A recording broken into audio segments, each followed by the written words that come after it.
And yes, good morning. It is 7 a.m. here in downtown Bridgeport, the studios of WPKN. Coming up next is Radio Base Camp. We have a very, very special guest who is going to be doing a lot of the setup and playing some music, and it's all a lot having to do with some new vinyl, part of the Verso Fest release, and you're going to want to stick around. Brendan Toller is here in the house. And but first, let's get started, and we'll be right back. Thanks for tuning in.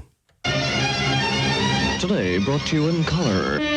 All the thrills of the widescreen brought alive by the miracle of modern electric radio. Radio Base Camp. And the blast of loudspeakers, hi-fi, Rolling Stones, Ray Charles, Beatles, Jumping Joe, Jackson, and 20 youths dancing to the vibration through the floor. A quarter of a mile before your corner, a bunch of scruffy-looking hippies were waving their thumbs about. They were enough to make anyone put his foot down. I see. The function of government should be to make people free and happy. The old parties, it's no fun. They're just uptight. The first sentence in the Declaration of Independence said, life, liberty, and the pursuit of happiness. Hey, baby, what's happening? Que pasa? And you never hear surf music again. We're taking off for the moon. Fasten your seatbelts. Let's go.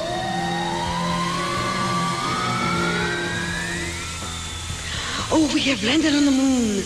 I'm so excited. I see people. Must be the moon people. This is Hilton Valentine of the Animals, and you're listening to Radio Base Camp.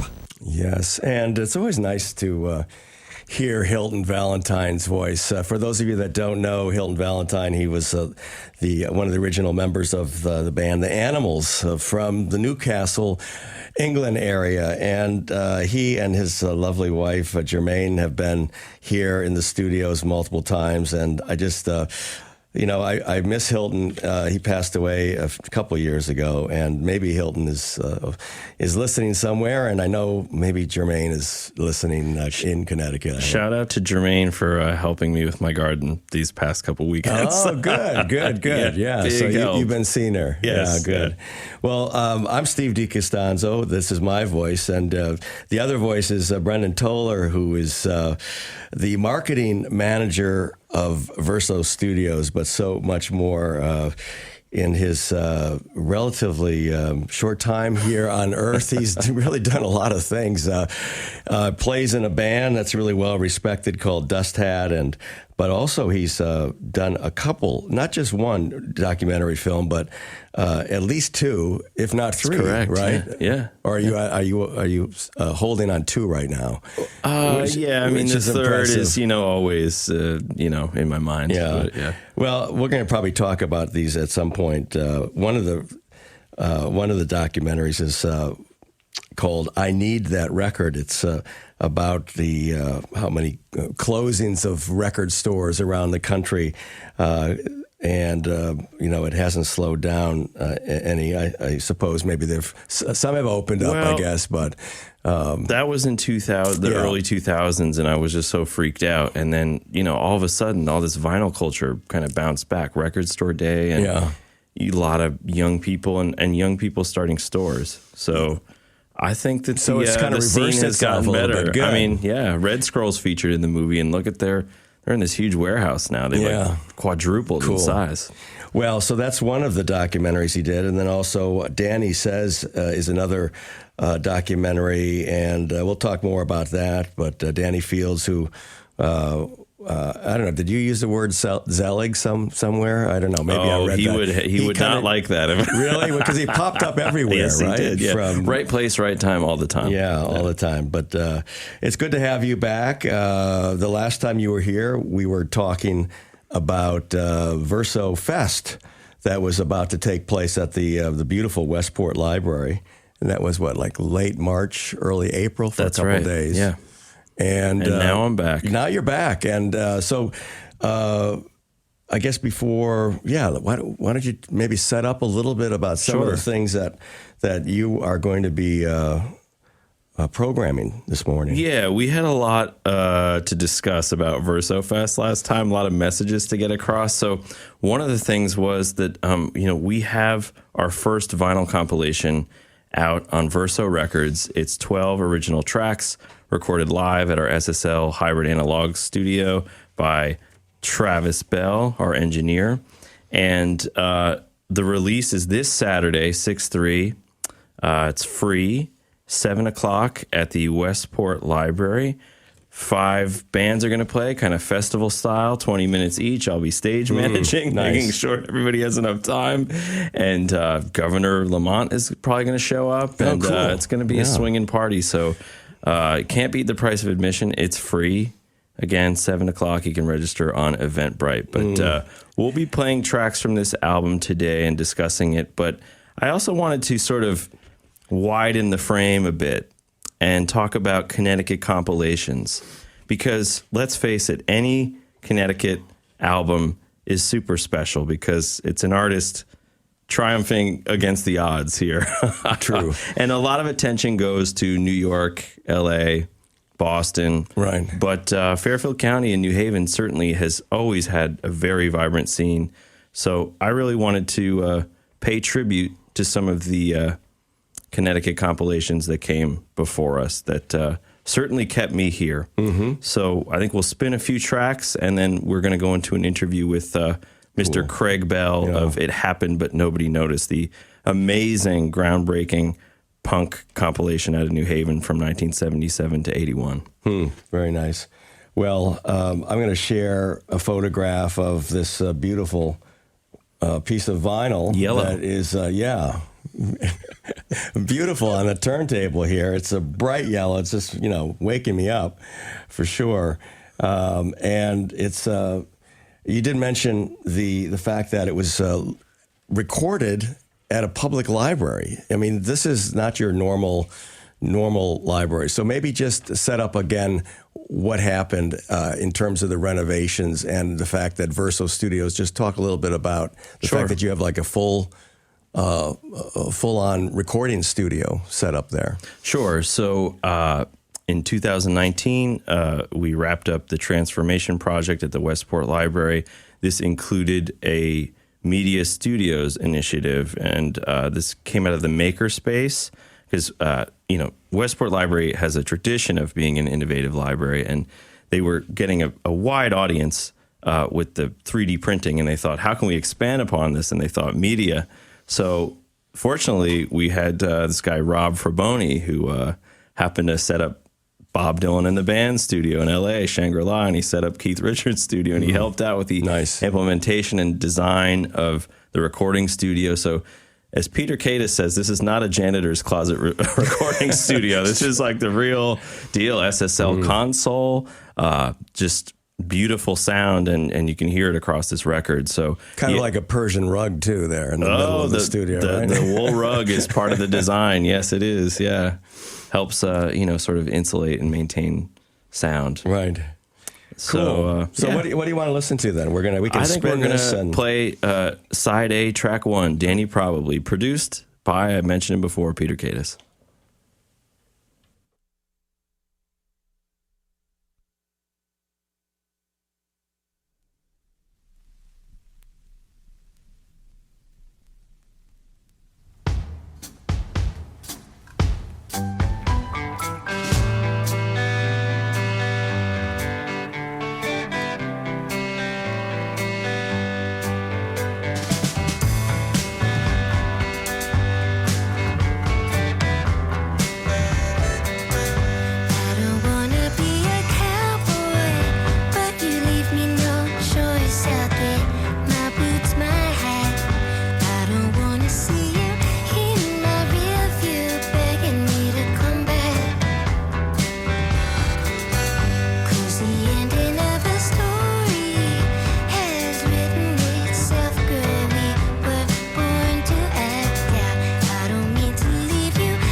Just relax, let it pass. Hey, it's okay, you got time. Take your time, and hey, it's okay, you got time. You got time, and hey, you're okay. Just breathe in and breathe out, and hey, you're okay. Just breathe in and breathe out.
Just breathe in and breathe out, and hey, it's okay. Screaming dreams, kick and shout, and hey, it's okay. Just relax, let it pass, and hey, it's okay. Count 5 things, count to 10.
All right, that was Alexandra Burnett and the Stable Six with You're Okay.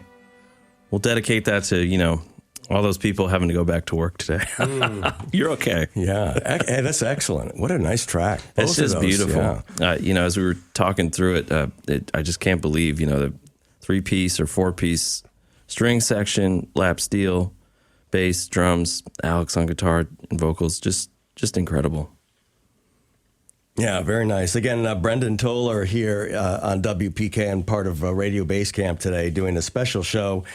A lot about kind of the music scene here in Connecticut, and specifically we are playing from the Volume 1 of the first Verso Records that will be released, and it's going to be released this Saturday. This Saturday. Yeah. If you want to reserve your copy, you can go over to Bandcamp. Mm-hmm. Yeah, so, good. Yeah. Are you asking folks to come in via Eventbrite, or we have Eventbrite registration, but if that's not your thing, we're not going to turn anyone away. Okay, so, good. Free drinks, free pizza, so it's going to be a good time. Yeah, and what's the? Do you have the address handy at all? 20 Jessup Road, Westport, Connecticut. Good. Yeah. All right, so that was a nice start, and I think we're getting our feedback on the ground after the weekend. So you did some gardening, it sounds like. I did. Jermaine's been very, very nice, as has Marcy LaBella, both great music people sharing their plants with me, because I'm just flat broke with this house. So any plants or, grass seed, or any tips have helped. And Jermaine has been really amazing. Very cool. Yeah. Well, it was just an absolutely remarkable weekend in terms of weather. It can cut both ways, right? It rained all last year, right? Probably, yeah. I mean, it's often been just a washout, right, for 3 days. But did you see what the rest of the week looks like for this week in terms of weather? Hot and sunny, right? Yeah, like every single day. So pretty nice. I'll be out there watering. Yeah, good. All right, so it's all yours. All right, so we're going to launch into this interview with Craig Bell. And Craig Bell was the kind of curator and compiler of the great New Haven punk compilation, It Happened But Nobody Noticed. And this is a compilation of mostly Ron's placed bands, and then maybe some Grotto bands. This is all kind of funneling, now to Cafe 9. A lot of them still have bands, still play amongst the scene with us young people. Larry Ladd, I'm looking at you. But this compilation, I'll speak personally about it. It changed my life. I was headed to Brooklyn. I got invited to a documentary based on this by Jerry Lombardo called It Happened But Nobody Noticed. It's on YouTube. And I was headed back to my house to, I was like, oh, well, that was good. And these bands were playing like a couple hours later, and I turned the car around, and I kind of never left. Wow. So it's very special to me, and I think we can just launch into it. All right, good. All right, so let's start here. It's the mid-'70s. You're immersed in the Cleveland scene, which includes the Mirrors, Rocket from the Tombs, Peter Lofner, Dead Boys, or eventually Dead Boys, and eventually Pierre Ubu. And then you decide to move to New Haven. Kind of set the context and the scene for us in the mid-'70s.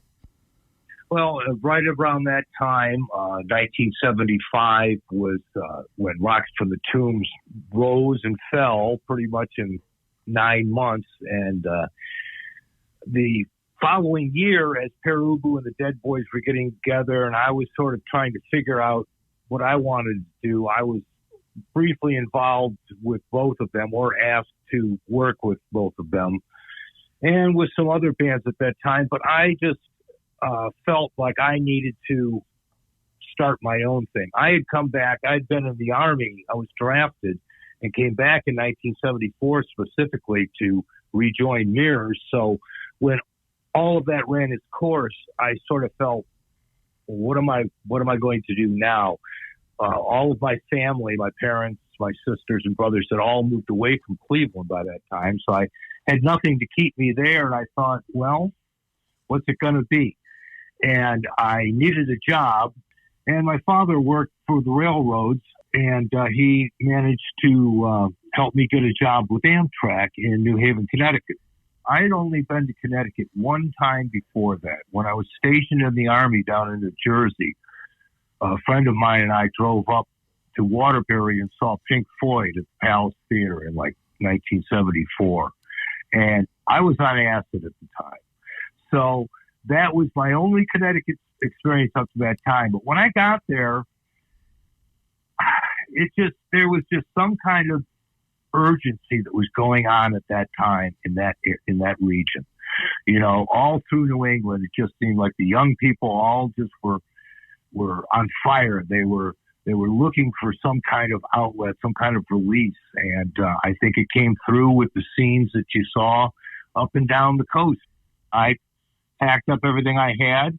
My girlfriend and I hopped in a van and a Peter Loeffner's borrowed Mustang, and drove out to New Haven to find out what that was going to all be about. So I got out there in the September of 1976, and it took us about a year to get ourselves situated and find out what's what and what's where and everything. And I started looking around in New Haven to see what was going on. And eventually, well, it started meeting people. Mostly I met Mike Priggin at Cutler's Records at the singles department, and I met some people by answering some ads in the Advocate. I ended up playing some recordings with some guys out in Bridgeport. And then from there, they turned me on to what was going on at the Hotel St. George. And we went out there for that infamous snowstorm night show, my then wife and I, Renee. And after that, I put my own ad in the Advocate, and I started meeting some people in the scene like Mark and both Malcolm Doak and Malcolm Marsden and some other folks. And between them, we started Saucers in 1978. And we would rehearse down, actually quite close to where Cafe 9 is now, just up the street on Crown, on the corner of Crown and Orange. There used to be a building, like 3-story building there, and we were on the top floor. And we would be practicing there, and people would hear us on the street. And through that, we met people like Tom Hearn, Legs McNeil, and Ricky Rondo and Terry Miller from Hot Bodies. And we were offered a gig opening for the Survivors out in Devon in late 78. And that was the beginning of Saucers, and things just started moving from there.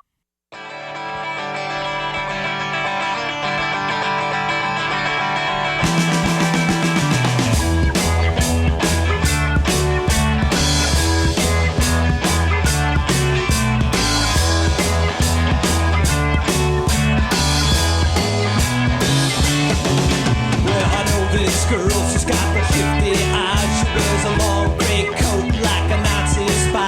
Knows a mean trick. She's gonna make you cry. Took a correspondence course from the FBI.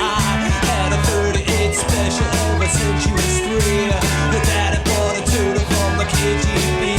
Now she's mean, so clean. She's tough and she's terse. She wears a pentacle bracelet now dressed with a cut. So strange. I think she's deranged, you know.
Rich, you know, we gave her the best. She spent a summer vacation with the OSS. Has a secret headquarters on the banks of the Ruhr. And over her bed, well, there's a busted fuel. Now you tried to hide high, try to hide low. She's gonna get you no matter where you go. You can't win at the game she plays. She got more connection than the CIA. So strange, I love her that way, you know.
started out here, it was almost immediate that everyone just all felt that they were part of a community. And that little community grew from, shows out in Bridgeport, shows at the Oxford Ale House on Monday nights, or out at the Shandy Gap on Route 1. And it just grew and grew and grew. Ron's place started, and we had a home of our own. And then that really, there was a really golden time right in there, probably early 1980, for about a year. That was just, it was magical. It just seemed like every band was great. Every show was great. It was 7 days a week. It just seemed it was always going on. People started noticing what was happening and coming to the shows. Unfortunately, the police started to notice what was happening too, and they started coming to the shows. And all of that ended up Halloween 1981, the place getting raided, shut down, and that was pretty much the end of that. Brothers 3 out in West Haven was really where everything moved out to, and Bo and Jimmy, the owners of that place, those guys, you never would have thought that they would be the kind of guys that would accept us.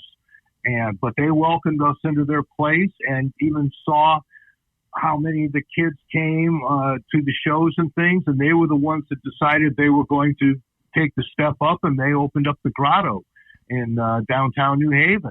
And that was that opened up a whole new world, because now there had been a lot of bands that had been established in town. Some even had mutated into other things. But there was a real vibrant scene in town. And once again, they had a focus of it. They could bring in national acts.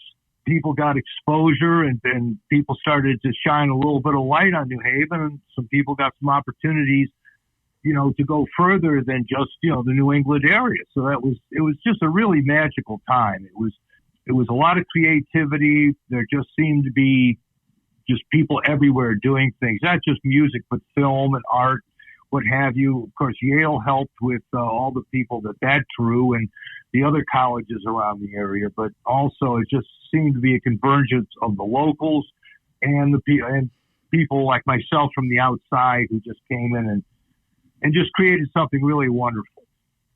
When I interviewed Mike Watt, he said to me, to the Minutemen, there were gigs and there were flyers. I think for so many, even today, local bands, it's getting easier with home recording, but bands forget to document. They forget to record. So I'm wondering for you, when did the switch flip to say, I have to document this? I know the idea was to do a couple of singles with a couple bands, right? My friend Bill Murphy and I and Bill's friend Phil Weinberg started a record label specifically for our own bands. We put out a Saucer single. We put out our friends, the Poodle Boys, and Bill's band, the Bats. And that was the original genesis of Gustav Records. And when that was done, and now we had this little record label, I thought, yes, we need to document, there's so many great bands, so many diverse bands that were happening at that time that I wanted to document it. So I started collecting tapes, talking to people and collecting tapes. I started in 1980 when Gustav put out its first records, but, not having the money and sort of really feeling my way around, not really knowing what I was doing when it came to putting out an album. It took till 1982 and some help by Scott Anderson from AIM Records to get the whole project finally out. And even just assembling it, getting the tracks from the bands took a while, yeah? It all was word of mouth. I'd go to see bands and talk to them and say, hey, I'm doing this. I'd like to have you guys on it. Like, I remember seeing Keith Reamer, the lead singer of the Snots. Him and Rick came over and dropped the tape off for them. And I think that was a short time before he passed away. Because by the time the album came out, he was already gone. And, I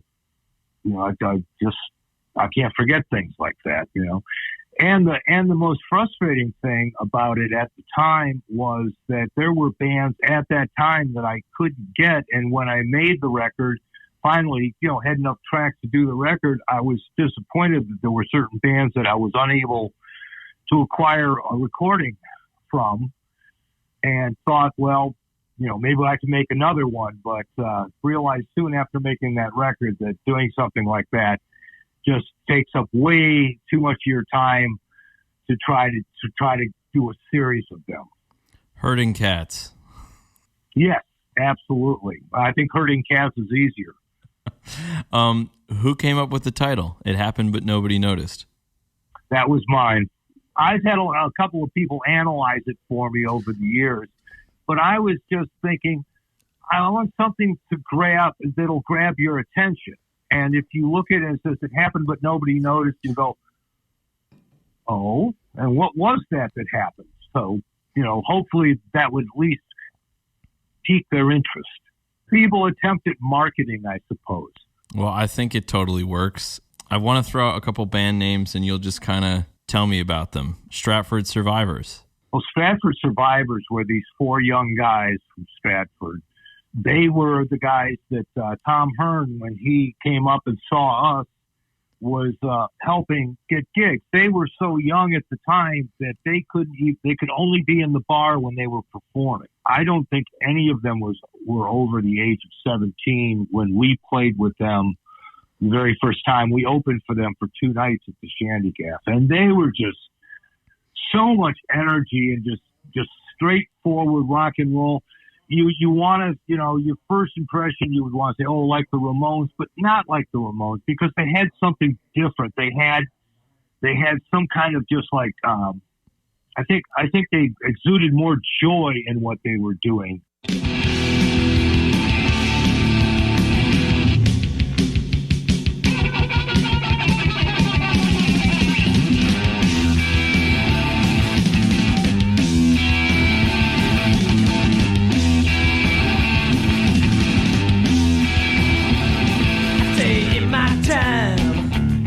I've heard a lot of lies, a lot of kind hellos, a lot of goodbyes. I guess you know different from other girls I've known. Yeah, you're just a crying babe, but you act grown. But I don't wanna be a lover, do you wanna be a saint? You want me to be everything I ain't. You can tell the world lies that you know ain't true. It's not enough better, not enough for you. It's not enough. Say you love me, it's not enough.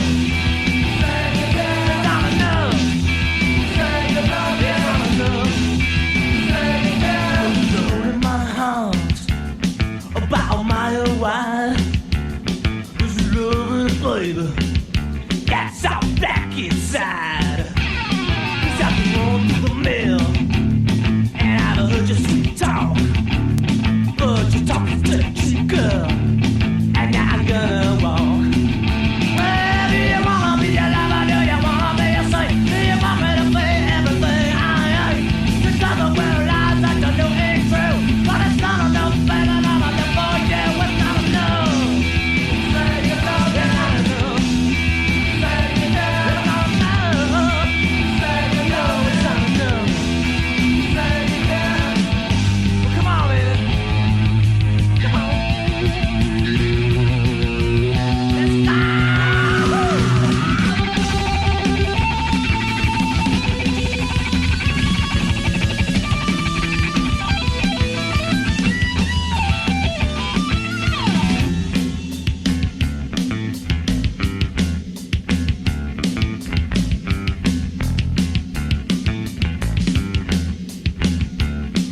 So now you know just how I feel inside. You ripped apart my soul, yeah, not to mention my pride. Well, your fairy tale prince has just taken off. 'Cause your talk is not enough, girl. No, it was not enough. Well, do you wanna be a lover? Do you wanna be a saint? Do you want me to be everything I ain't? You can never wear lies that you know ain't true. It's not enough, baby, not enough for you. It's not enough. Say you love me, not enough. Say you care, it's not enough. No, no, no, no, not enough. Say you care.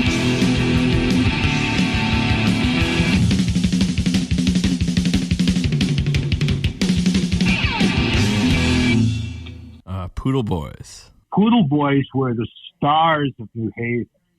Jamie Methrak, was the front man supreme. I think I can think of only one guy in the scene who could hold his own on a stage, command a stage like Jamie did. But the Poodle Boys were just so much fun. They got a nice picture spread in Life magazine early on. They were the stars of the town. You always wanted to be on a gig with the Poodle Boys because you knew everybody was going to be there.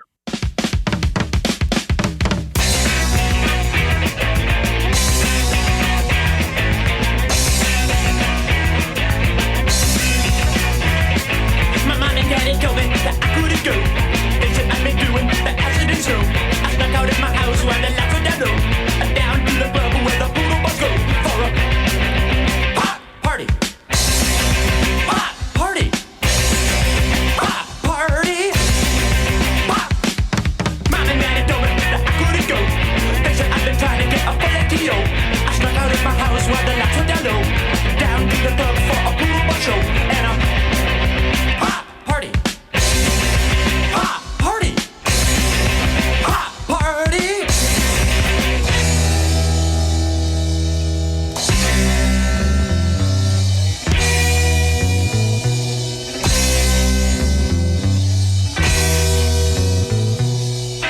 I saw her at the pop party.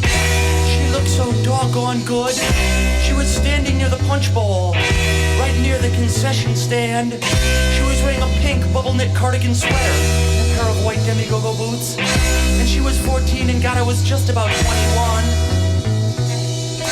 But I knew, oh God, I knew that tonight was going to be my night at the pop party. Pop party. Pop party. Pop. Mom and Daddy told me that I couldn't go. They said I've been trying to get a Valentino. I stuck out at my house while the lights were down low. Down to the club for a Poodle Boy show. And a pop party. Pop party. Pop party. Stop. Another young band, The Excerpts. The Excerpts were a really talented band. Dean Falcone, still a major mainstay of the music scene in New Haven. John Bryan went out to California and really has made a name for himself as a songwriter and a producer. They, again, young guys, just amazing. They just crafted so many great songs.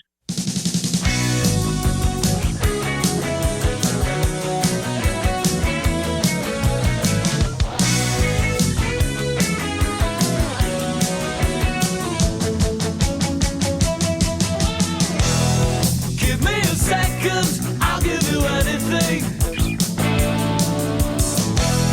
Give me a minute, and I'll think of something. Give me a second, it'll be worth your time. Give me your hand, put your arm close to mine. Give me a little, I will take anything. Give it this minute, 'cause I can do something. Oh, give me your hand, put your arm close to mine. 'Cause I won't ask for much, but let me tell you this. Give me a second, it will never be. Give me a second, and you can hit me over and over again.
Cadavers with Do You Want It? I mean, that's Larry Loud on there, right? That's like somebody must have slipped Kurt Cobain a tape. That's like the template for Nirvana. It's almost. Oh man, I don't think Kurt could keep up with Larry. No, I don't think so either.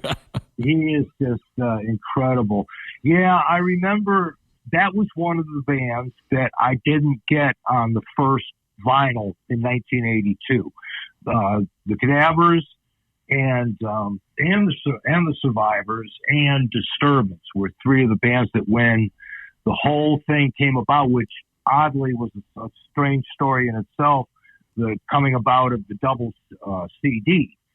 But getting that tape from Larry, and I'm like, it took him forever to tell me. In fact, I still don't know if that's the proper name of the song, because he gave me the tape, and he gave me this tape. It wasn't marked with anything, but it had 3 songs on it, and that was one of them. And I just said, yes, this is it. This is the one I want. And I'm like, this is early days of email that we're doing this, and I'm trying to get him to, what's the name of the song? He goes, which one? You know? And I'm like, well, the third song. It just, never really got an answer. So I think I threw out what do you say? I want it. Do you want it? Yeah. Do you want it? Yeah. I said, is this right? And I just never was really sure if I got, yeah, that's right. So it's there, and he hasn't told me I'm wrong yet, or if he has, I forgot.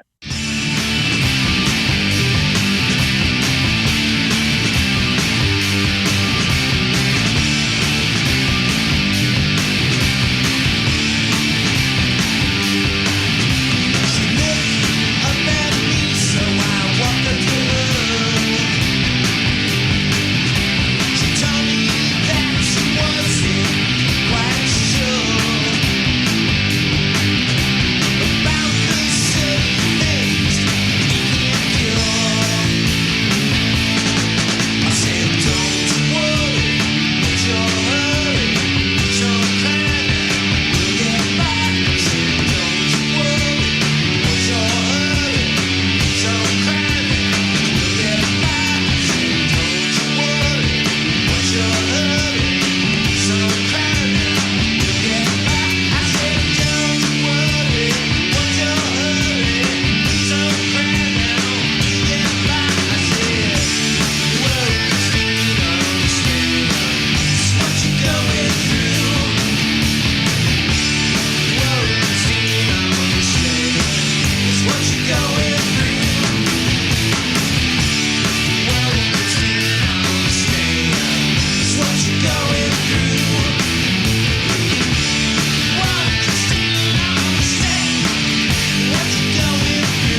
listening to WPKN. We're at 89.5 FM, nonprofit community radio in downtown Bridgeport.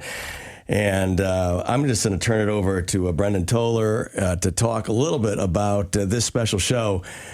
All I can say is that I didn't live in the New Haven area during this era. I was, I guess, maybe more down in the D.C. Area. But I'm telling you, there was some great music coming out of New Haven. It happened, but nobody noticed. That's right. So, yeah, we've just been featuring an interview that I did with Craig Bell and a bunch of the tracks from that. You can find a excellent 2-CD expanded version of that record on craigwbell.com. He'll tell you he's got hundreds. But the original LP, that might set you back a little bit on Discogs. Oh, okay. So, yeah.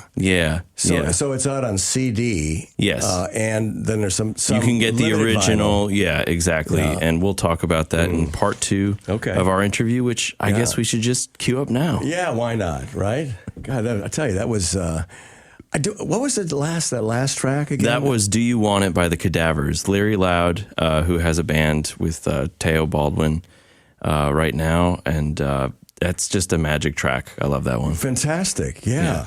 Sounded great here in the studios. I hope it sounded great where you are. I'm sure it did. All right, so what is this now? The next. This is just the last. I wanted to pause for station ID, good. So I did cut up the interview a little bit. So this is about the kind of the wrap up of our interview, and then we'll go into other territories. All right, good. When you initially pressed up the vinyl, do you remember how many copies you pressed? That's where Scott Anderson from AIM Records came in, because I did not have the money I had everything done, but I just couldn't get the money it took to press, and I can't even remember how much it was, but it wasn't much, but it didn't matter. I didn't have it. But he was willing to put up the money for pressing and for printing of the covers in return for we make it a co-release on both his AIM records and my Gustav records. I think the initial press was 1,000. Wow. But there might have been a repressing. I can't recall. I do know that that was like 1982. Now, 7 years later, I moved out here to Indiana. And when I moved, I had 100 copies, 250 count boxes of those albums that I brought with me out here, along with the other stock of singles. I had a couple hundred singles and things. So I know that, I have heard that possibly there was another reprinting of it, but I don't think so, because you don't see them around too much. I just had somebody the other day message me asking if they knew where they could buy a vinyl copy, and I told them, I have the original one that I got, and that's it. The ones that I brought with me here, someone emailed me years ago, and from Italy, a distributor, or it was a guy in Connecticut who was connected to a distributor in Italy that was buying all things Connecticut at the time. So I sold him all of them at that one shop, and they went to Italy, and I don't know where they went from there. And at the time, your distribution plan was? Well, we had no plan. Well, of course, but how would you get them out, I guess? Well, there was some, I'm trying to think of, there were some distributors like down in New York, like Gem and people like that, and they took some of them. And I'm sure through Scott, because he had a record store, I'm sure he got some out to distributors like Gem, and I can't think of the names of the other one. I think Beggar's Banquet might have been another one too. Yeah, some got around, because I remember seeing them. I was on tour with Rocket in 2003, and I was in a record store in San Francisco, and they had a copy in the bin there. Of course, it was $25 at the time, so it wasn't. I don't think it was new. Oh, I think they're a lot more in Discogs now. I don't, I haven't looked. I figure, whatever they're getting for them, good. I'm not concerned with how much someone's willing to pay for it. I just hope they listen to it. And I hope because no matter what they pay, they're going to get their money's worth out of it. Yeah, and I mean, I think that that's the interesting thing about these Connecticut compilations. They really are proving that art just needs some time sometimes to be recognized. This is true, and I've been saying that to myself and to friends of mine for many years, that when there was the big revival of Rocket from the Tombs in the early 2000s, which was, it was great. I've had a really wonderful the past 23 years of working, and touring with those guys, and basically getting the opportunity to get back up on my feet as an artist on my own with my own bands. It was great. And I always said to myself, one of these days, people are going to recognize what we did in New Haven, what we had going on out there was interesting too. And they're going to shine some light on that. It's going to be good for, us that participated in it, because it'll, make us feel like what we did matter. And also be good because there's a lot of good music there. It's amazing. There's just so much amazing stuff. Well, for me, it's like the Rosetta Stone of the New Haven scene. The scene is still thriving today. It's very intergenerational, and I think it's because of places like Ron's Place and people like Larry Loud, who are actually, they're playing with these young bands. One of the quotes that you left The Advocate last time you kind of talked about this record was that you really just hope that people came forward and picked it up from this record, and I think that they certainly have.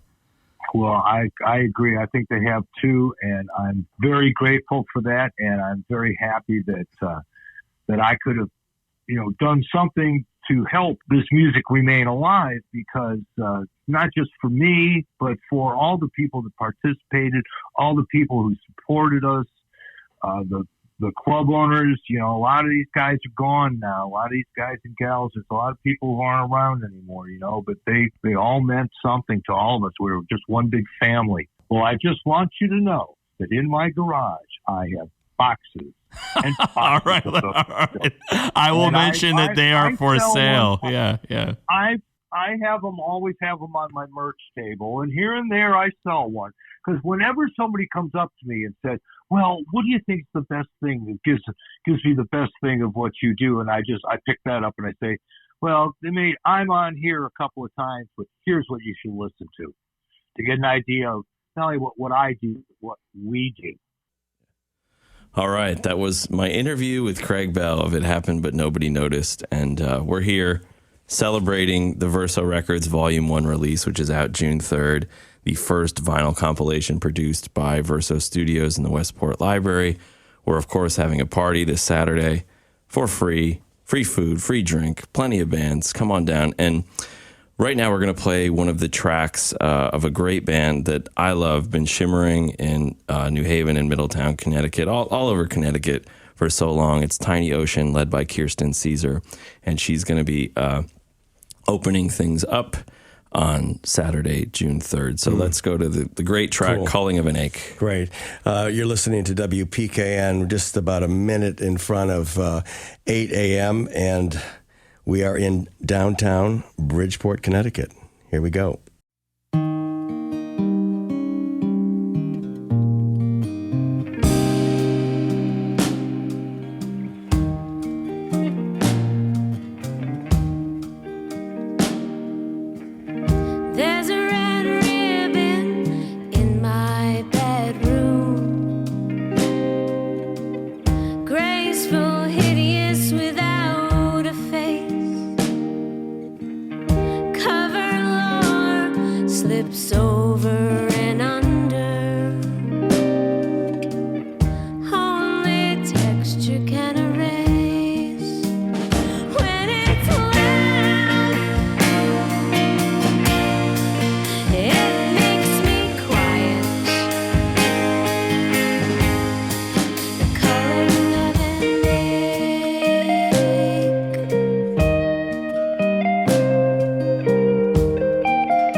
Hideous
graceful, hideous, without a face.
The John Collinge Jazz Quartet with I Could Write a Book. And we'll get to that track later. But yeah, we apologize for that underwriting popping in there in the middle. But here we are. Yeah, we got to pay bills too, right?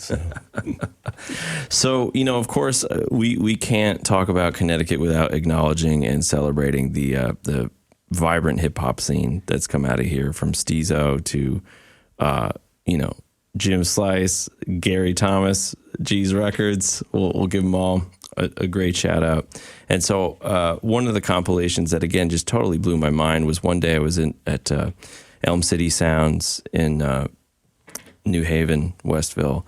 And Chris, the owner, handed me this record that he put out on his label, Sound of Dissent. And he was like, you got to check this out. And it was Dooley-O, the Basement tapes. And I was like, what is this? And, I thought nothing of it. I popped it in my CD changer in my car one summer, and it never left. I mean, it's cool, really great. So this is an interview that I did with Dooley-O just a couple weeks ago. Yeah, Chris is he's got quite an interesting inventory of records. You know, he's got good ears. He needs help. Yeah. All right, so great. All right, good. Here we go. Let's give a listen to it. Yeah. I want to talk about Dooley-O, The Basement Tapes, 1988 to 1994. All right. Set the scene, man. What was going on? Okay, so at this time, I started buying a lot of equipment. I bought a sampler, SB1200. Then I bought an EPS sampler. I had a lot of MCs around me, so the next best thing to do instead of running to the studio, because studio, we were going to Wallingford at the time, Trod Nozzle. Yes. And the studio was getting expensive because now the local guys on the corner wasn't supporting their situation was a little different. Instead, I figured if we can do some stuff on 4-track and maybe present that to record labels, we wouldn't have to come out our pockets. So I went out and I got convinced to buy a 6-channel Tascam 4-track, which the only 2 channels bounced were to bounce vocals. But it looked cool and it sounded great, of course. I sold it, I bought it. And then we started making all these songs. So I started having guys come over, started charging them $25 an hour, or probably $30 for the whole song at the time. When I finished making maybe 30 songs at the most, with everybody's material on it, I made, at this time, Flavor Tapes was out, the cassettes, the DJ mixes. So I said, why don't I sell my own mixes? And so we started, and that would be the first original Basement Tapes on cassette in somebody's house right now. I might have sold about 30 of those in New Haven. I had a guy named George who called me maybe 4 years ago and said, not 4, maybe 7, and said, Dooley, come get this tape. I found the tape because I told you, I used to work with him at Yale Co-op bookstore. And I told George, I said, George, listen, he was actually the son of Jamaican George, who owned Green Island, famous reggae guy here in New Haven, Connecticut. So George, I said, George, I'm going to give you 2 tapes. You're going to buy this one, and I'm going to give you an extra one. Take the extra one and just put it up somewhere. Don't ever lose it, because I know one day I'm going to come at you and find the tape. I want the tape. So he called me and says, I found that tape. Come get it. A week went by, I didn't go and get it. Called him up. Look, I'm ready to come get the tape. He goes back to look for where he put it at. It's gone. That cassette that we made was the cleanest and the clearest of all the tapes. But what I had left over was just tapes getting dusty, getting dirty. So I end up going through, asking all the MCs that was involved with it, did they have any? Steezo had a lot of stuff, so I grabbed a lot of stuff from Steezo. And listening to the tapes, I went over my boy Paul House, quote, helped mix the clarity of the tapes as best as possible. He actually also did the design of the cover and the layout of the CD. And we decided to put it out through Chris at Elm City Sound, who was a big record collector. He was getting his feet wet into starting a label, and he said he'll press it up. And the great thing about it is that I took that CD and brought it cross seas first. It wasn't even in the stores. And when I was on tour, people was asking me, what's this CD? I said, well, if you're going to buy the one Dooley album, then you got to buy the whole collection. And still today, people rate it as one of the best underground hip hop tapes from that era. Could you talk about some of the MCs you work with? Sure. Let's start off with one of them I talked to today, Doc Terror. Doc Terror, as we know, he was like the aggressive, Incredible Hulk type, lyrical, but in an Incredible Hulk way. But not as an educational way, but he was lyrical with his wordplay and how he moved his voice up and down and back and forth. So Doc Terror was like the big guy in the group, right?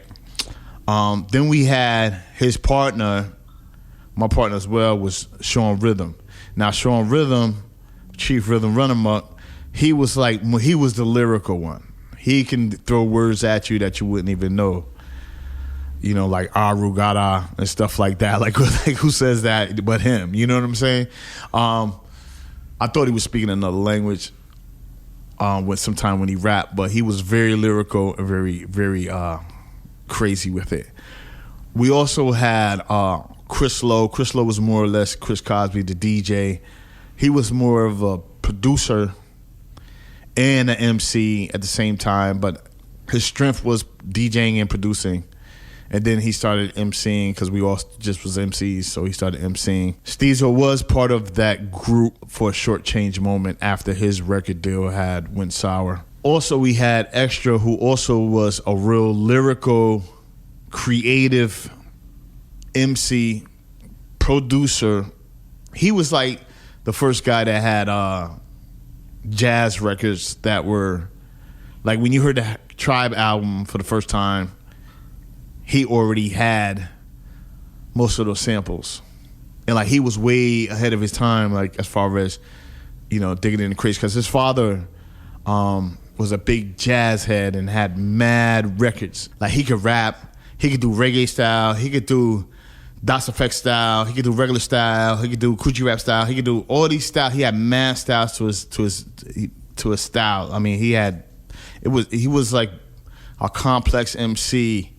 And then we had GBO, who also was a big guy, who was more witty and being aggressive at the same time. He recently passed away. He was like a big vampire, as you would say. You know what I mean? Like I call him that because the way he would talk to you, like, you know, hypnotize you by the way he spoke. You know what I mean? We also had TC Islam. May he rest in peace. He was more Zulu Nation, like he was big with the Zulu Nation, and he would pop in and out. We also had Jim Slice, of course, from the Steezo camp, and Jim Slice, you know, he would come through and get on a couple of tracks here and there. Yeah, let me ask you about some specific tracks. Left to Right? Man, Spin the Records. That was Chris Lowe. I come home one day and Chris Lowe's in the basement talking about, you know, I hear him on the 4-track. Spin the records back, left, to right. And that's him and GBO. And I'm like, what they doing downstairs? You know, they're rocking out to this thing. They let me hear the track because it was all muted. Chris is DJ, so he looking at his album in a DJ's hand. Like, how would a DJ put out an album? And how would other DJs respond? So all his tracks had the bang, the everything that you could do as a DJ to scratch or have that intro making noise so you can just scratch it up. And that's what a lot of people don't think about nowadays, is that when you do a record, that first thing that come on, if a DJ hears something really nice, that he could just be like, "Pah!" You know what I'm saying? Or something like that. Or, you know, that make you want to buy the record and scratch.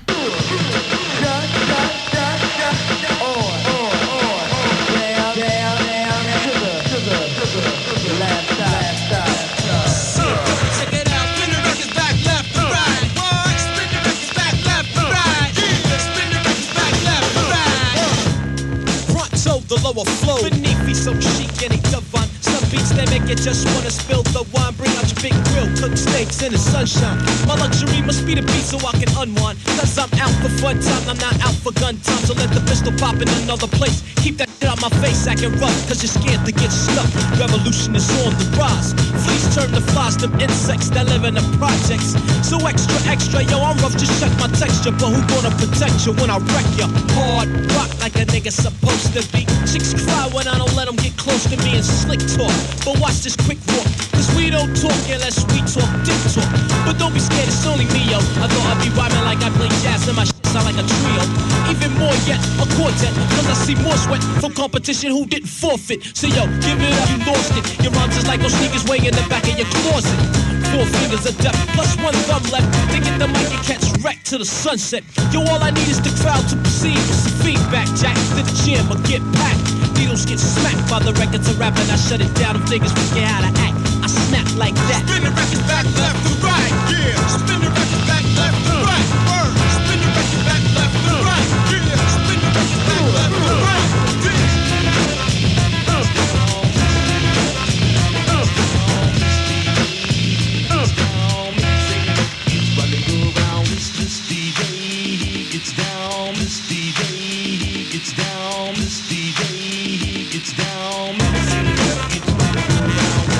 forgot about all that R plus a B, cause a secret clock a G like getting welfare cheese. Yo, every 2 months be passed out chunks. Go be on the corner selling beats out the trunk. Kids find loops, but yo, I'm iller than all y'all. I'm a snake and other niggas is hawk wars. Devils are dog boys, y'all. And be frontin' like they rap stars, but come with something fat, then I'm on yours. But not like a pair of drawers, cause I pause if lyrics don't run the track like a racehorse. Yo, check, double check and check again, because the lower the limo, the longer I get wrecked with this pen or a pencil. Just as long as it's right and utensil. So sensible, moms can come from the mental state of hard hip-hop. Like a story getting props when it's 12-inch drop. Everybody wanna get down with the deal. Slow up the flavor like a bump stall for meals. Chicks feel my sex appeal, look real ill while I'm in a limelight. Ripping niggas up in the rock fight. They're stepping off palm with the mic on my palms. Flexing on the turntables to exercise my arms. Kid getting beat, working out like a boxer. Conduct the symphonies of the hip-hop opera, you know what I'm saying?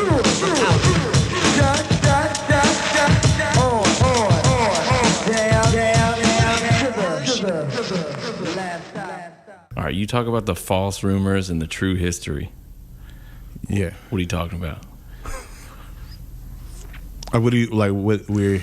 Well, I mean, I know that you guys were sampling stuff like right around, sometimes before, sometimes right around the same time. Okay, so but yeah. Okay, so I would like to clear up a lot of things. I mean, like, you know, because people still kind of like ask me this question about the skull snaps, and they ask me questions about certain things. I can tell you, we were, in our opinion, in our scene, we was the first to sample a bunch of things that came out later. Not to say that the guys that had it wasn't sitting on it for 2 to 3 years. We do not know that. I'm just telling you from my perspective, from my view and my ears, that I know that when it came out to having the honky tonk, the skull snaps, it was proven that Steezo put it out first. We had that first. The honky tonk, popcorn, even when the Beat Nuts rocked it, we did that song maybe 4 years before that. You understand what I'm saying? Tupac, They Got Me Trapped, that sample is in the Nappy Head's Not Allowed track.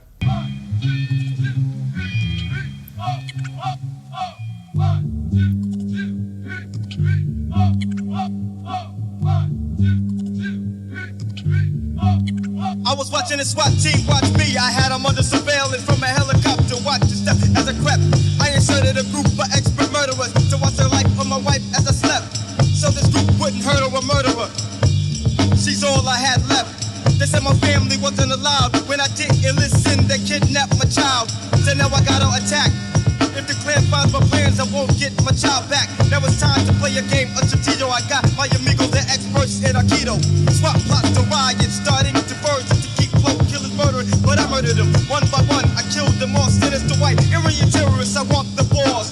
Niggity quick to pull the trigger. But they're making bigger bullets and double blow bigger holes in all niggas. Rock the stick down and I hit down. I kick the door to the floor to wet a few more down. Leave none standing panicking. I want them dead as mannequins. We're starting Western shenanigans. I said my son as I vowed, move my family away, cause W heads weren't allowed. Heads not allowed. W heads not allowed. W heads not allowed. W heads not allowed. W heads not allowed. W heads not allowed. W heads not allowed. W heads not allowed. W heads not allowed. W heads not allowed.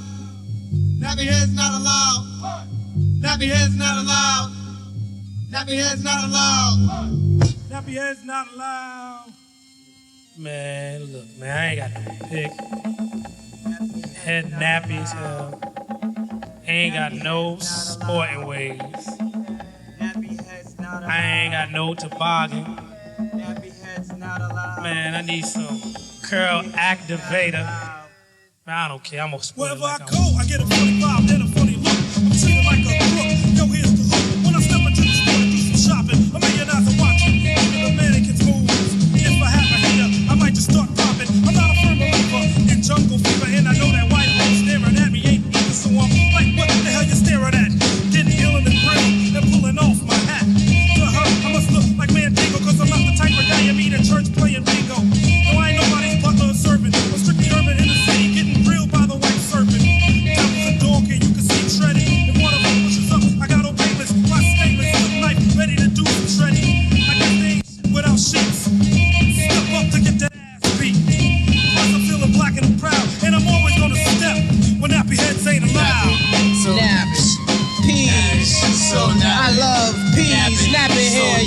nappy hair. I got nappy hair. My mama got nappy hair. Peas, I love peas. He got peas. She got peas. All of nappy hairs. I just love nappy hairs. I grab my comb for the dome and start to pick it. I'm running late, the movie started, and I don't even got a ticket. Beep, beep. There goes my ride, I got my cash right. I didn't know I'd be in for one hell of a Friday night. Me and the boys headed for Hicktown. I'm still picking my shit. One short said, Doc, put the pick down. I can't see through my back window light, steady flashing. The redneck cops flex, ready to do some nigga bashing. We pull over and he gives us the Andy Griffin. Turn down the sound, no speeding, but nobody's listening to him riffing. We're straight like gates, so it's on with the mission. Movie in sight, yo, put the car in position. Grab a couple of course to get a buzz. Damn, you heard a football right, nigga? Then yo, pass it, cuz. I'm feeling dead right, it's like 8:45. Me and the boys headed for the door to get a place in line. Then this big white boy elbows me and jumps in front of the crowd. Yo, you know what happens next? Nappy head's not allowed.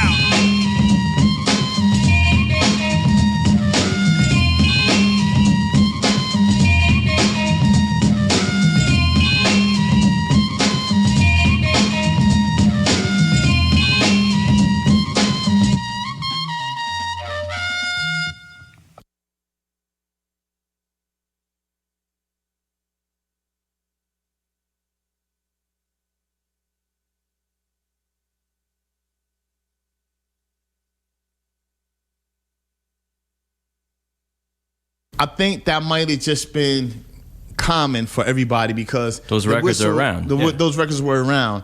And then we talking about rare records and we talking about going deep. You know, going deep for us was like a Monk Higgins record or say 24 Karat Black at the time. Yeah, Eugene McDaniels at the time. Just finding, you know, some Lonnie Hamptons and some like Red Holt and the Holt Unlimited.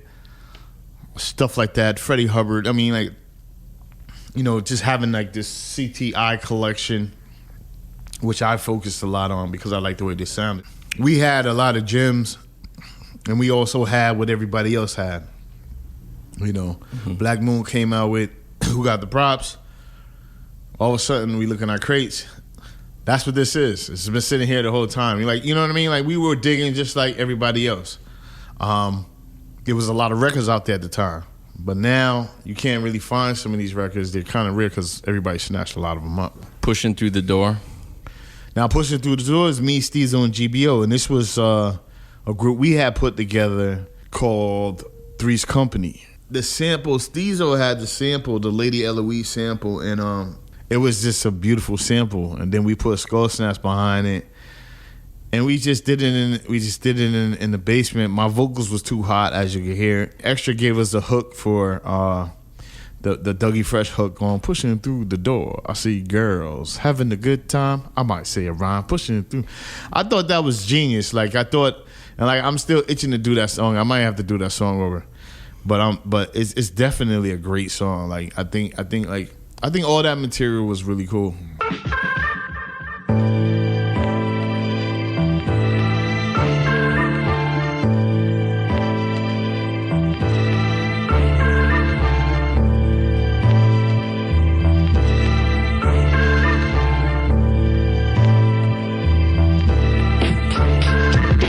Ring, ding, ding, ooh, there goes my telephone. It's a fly chick talking slick like she want a bone. She said, yo, won't you meet me at the party? And I'll be the one, yo, with the big chunky body.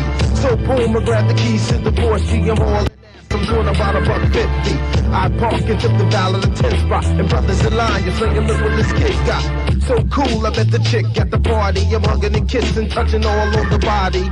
So we leaving at my crib and get comfy. And then she gets an attitude and wants to front of me. So cool, I take her back to the club. Then I find another honey dick that wants to rub a dub. Yo, I'm out. Where you going, kid? You already know. Pushing through the doors, I see girls having a good time. I'm not gonna bring around. Pushing through the doors, I see girls having a good time. I'm not gonna bring around. Pushing through the doors, I see girls having a good time. I'm not gonna bring around. Pushing through the doors, I see girls having a good time. I'm not gonna bring around. You should have saw me last night. I was bucking on the dance floor, grinding and touching. The mood was mellow and the night was in. I was charged up, iced teas, orange juice, gin. Not too drunk to drive home alone. So ridiculous. I'm over 21 money so I could do this. Pony chains, hairy chest, sticking out my shirt. I came here to party, keep my mind off the work. It's the weekend, know what I'm speaking. Girlies wanna talk, but the fellas be sleeping.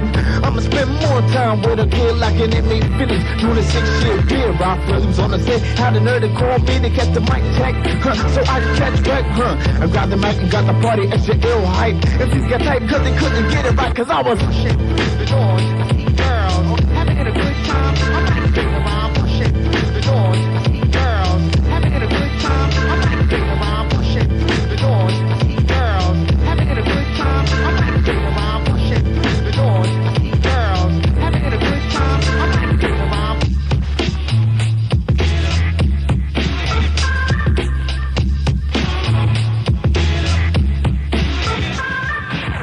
Get it live, get it live. Get it live, first part, get it live. King Mellow, get it live, get it live. Get it live, first trip, get it live. Strong rhythm, get it live, get it live. Get it live, get it live. Dooley-O, get it live, get it live. Dooley-O, get it live, get it live. Check it out, check it out, check it out, check it out. Pushing through the doors is what I'm talking about. Crazy people moving, the party packers jumping. Niggas need to get off the stop fronting. Guys should grab girls, so girls grab the guys. Thank God it's party time. It's Saturday night and my outfit's butter. Step on my sneakers and I turn the red to butter. Head up to the bar to pick up a star by the name of Sheila. Sheila's got a friend that looks just like Karen Willa. I wouldn't think so if I was sober, but I think I took the crib and make a bump like Grover. So if you're looking, baby, now I got your leash. Just come and see me for the sex on the beach. And all my people keep your number on block, cause I've been around my and that nigga Tupac and pushing the doors. I see girls having a good time. I'm not getting around pushing the doors. I see girls having a good time. I'm not getting around.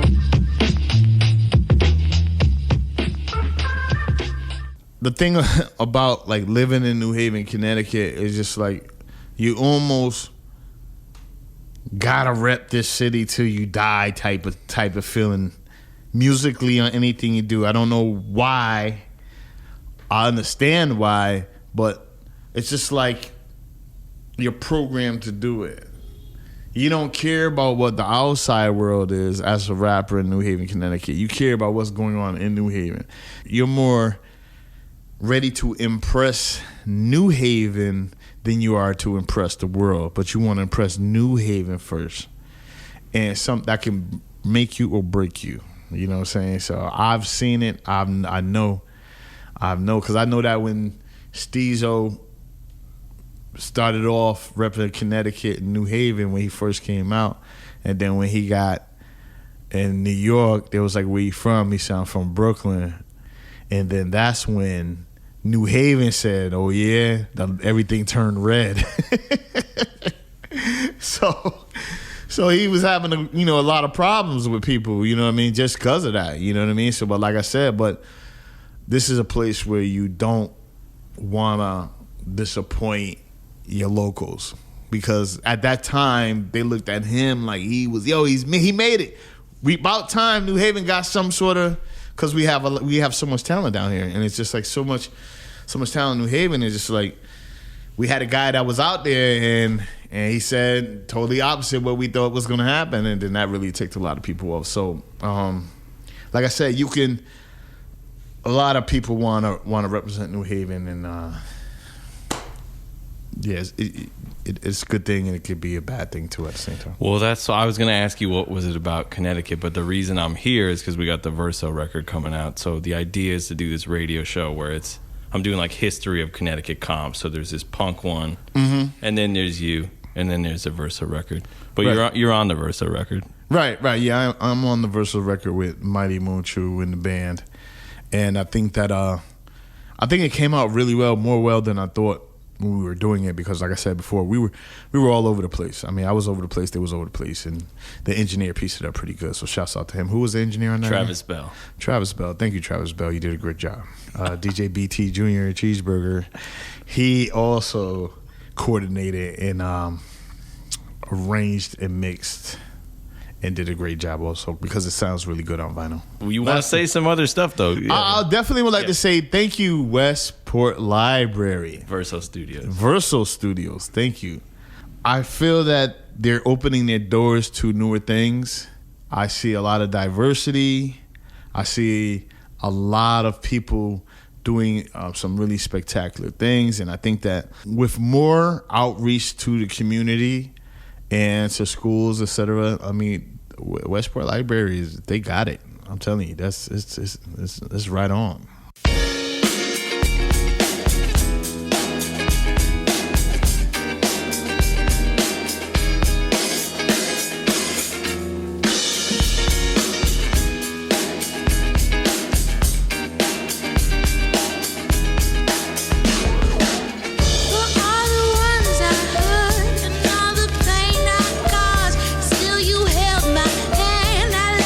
Just because I played the game too fast.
the exciting sounds of MIGHTYMOONCHEW and Dooley-O with Just Because on the Verso Records Volume 1 vinyl, coming out 6/3 this Saturday. That's an amazing track. I love it, and it really was just thrown together in the studio. MIGHTYMOONCHEW and Dooley-O. Yep, Just that's right. Because. That was recorded at the Verso Studios. That's right, on the spot. I don't think they rehearsed anything before. It's just the magic of two forces coming together. And she's singing and playing guitar. You got Mark on kind of like a synthesizer, Chris Chu on drums, and Dooley is playing that jazz sample kind of live. I mean, it was really remarkable. So it was like a live take. Yeah, there's great video of it on our YouTube channel. Wow. But I love that track. I just stamped up and down to get them on the compilation. Well, I'm glad that they're immortalized. We've heard a number of tracks, and they're all incredible in their own genre, right? I mean, I think everything you've played so far from this Verso Volume 1. So it's the public library ever to record, produce, and release a vinyl record. I know that I was reading that a couple of weeks ago, that when all of a sudden, I think NPR broke that story, I think WCBS and Pitchfork. Yeah. And Pitchfork, okay, yeah. So we're waiting on NPR if you're listening. Okay. Yeah. Well, we beat them to the punch then here at WPKN. Yeah. But good for you guys. I mean, it's I keep mentioning about the Westport Library being kind of a reimagined library for the next generation, and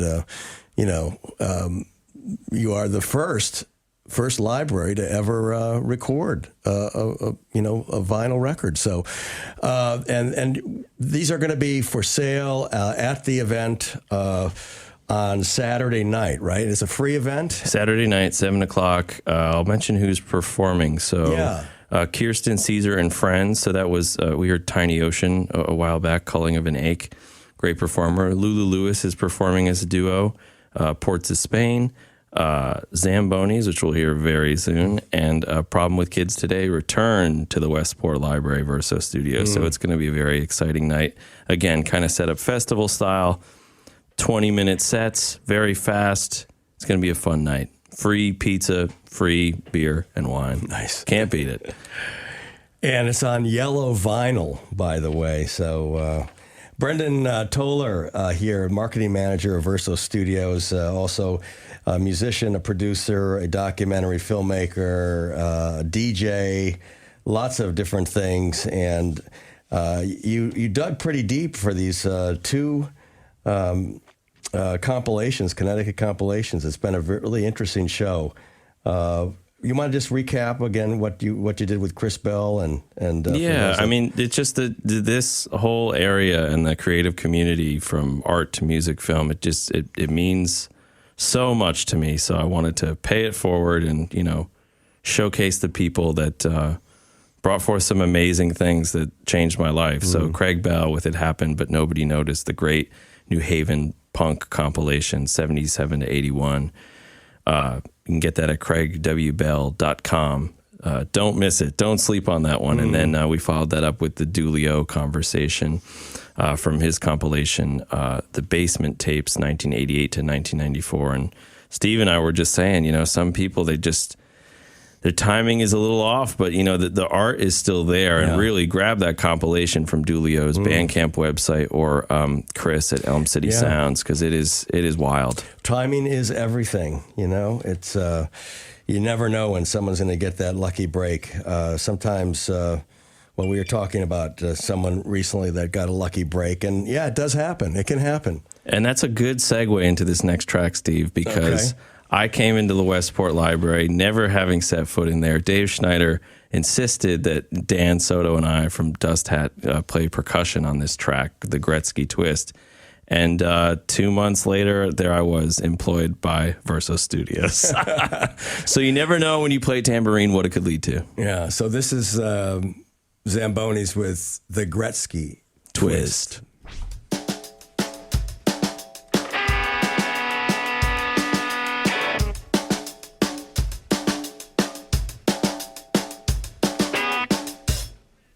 Everybody do the Gretzky Twist, yeah!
Everybody do the Gretzky twist. Everybody gonna move like this, yeah. Yeah, you dig to the left and then you dig to the right, yeah. Way out in Edmonton, over there with the LA Kings. Everybody do the Gretzky twist. Yeah. All right, well, if that didn't wake you up, I don't know what will. Happy Tuesday, everybody. That was a Gretzky twist by the Zambonis on the wonderful yellow limited vinyl compilation, Verso Records, Volume 1. We hope Volume 2's on the way.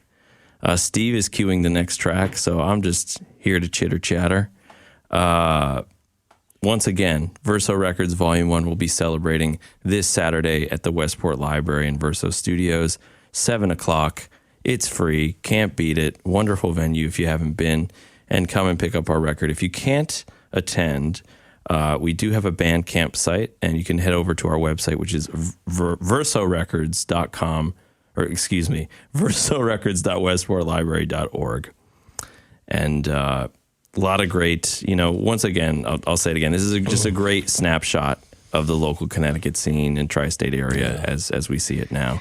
So it's in the continuum of great Connecticut compilations like we've been discussing all show. Yeah. Well, that guy Dave Schneider is such a shy boy. What a great track. That was really fun. I've got something queued up, and it's kind of homegrown in a way. That's right. It's Shanetta Nicole, who actually is one of our wonderful DJ programmers, and yeah, she's on this. So that's really nice. Yeah, I mean, it's kind of really nice that we're here at PKN because this is a space that she broadcasts from a lot and activates a lot of young artists and young people, and she's constantly in Verso too. So she's just a rising star of Bridgeport and Fairfield County, and we all love Shanetta Nicole, and this track is really nice.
Shanetta Nicole with Love Languages.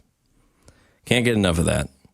Beautiful solo piano recorded live at Verso Studios.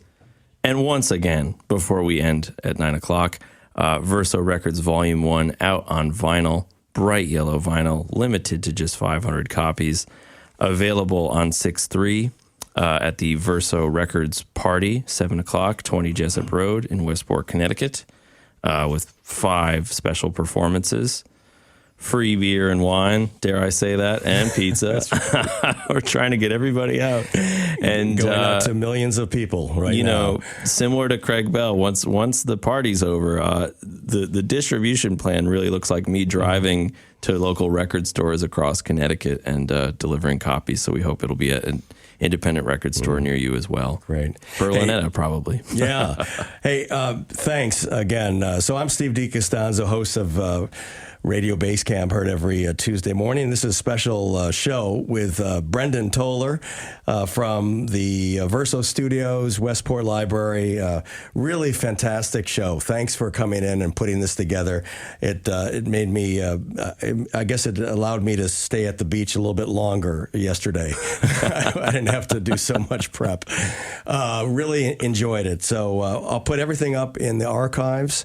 And that'll be good for 2 weeks. You can go to WPKN.org. And thanks again, Brendan. Historic show here. Thanks, Steve. What are we going to go out with? We're going to go out with a Ports of Spain track, mainstays of New Haven for many, many years, Sam Carlson and Ilya. I can't pronounce your last name, Ilya. I'm sorry. Great guitar player. And this is a track called All You Can Carry. She